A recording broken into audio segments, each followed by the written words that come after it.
JFT Hindi 5 जून सच्ची प्रार्थना। वैसे तो ईमानदारी का अभ्यास करना मुश्किल है, लेकिन बहुत फायदेमंद होता है।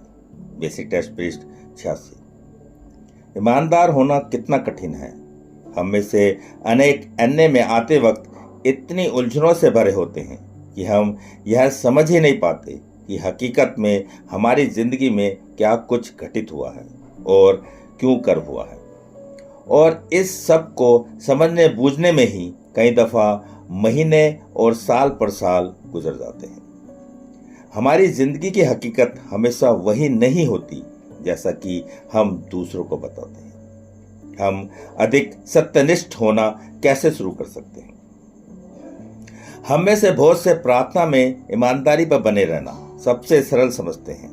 अपने साथ संग के एडिक्टों के बीच कभी कभी हमें लगता है कि पूरी सच्चाई को बयां कर पाना बड़ा मुश्किल है।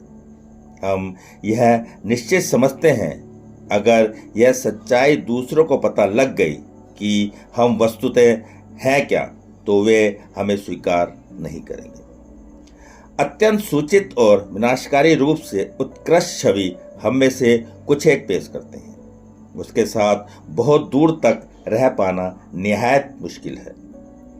प्रार्थना में हम अपनी उस शक्ति के आगोश में एक ऐसी स्वीकृति पाते हैं जो हमें पूरी ईमानदारी से अपना हृदय खोल कर रख देने के लिए प्रेरित करती है। जो ही हम अपने ईश्वर के साथ ईमानदारी पर अमल करना शुरू करते हैं, त्यों ही हम बहुधा पाने लगते हैं कि यह विधि दूसरों के साथ संवाद स्थापित करने में जोरदार तरीके से प्रभावी हो रही है।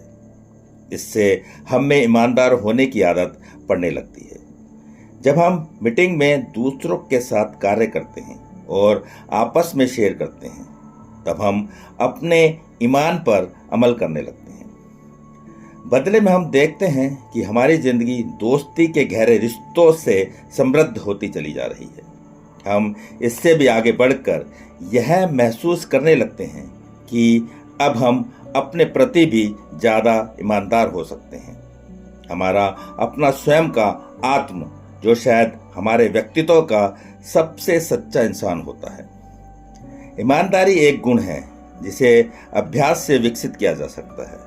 सदैव पूरी तरह सच्चे बने रहना आसान नहीं होता, लेकिन जब हम एक बारगी ही अपनी उस शक्ति के संरक्षण में इस पर चलना शुरू कर देते हैं, तब हम पाते हैं कि अपनी ईमानदारी को दूसरों तक पहुंचाना कितना सरल है।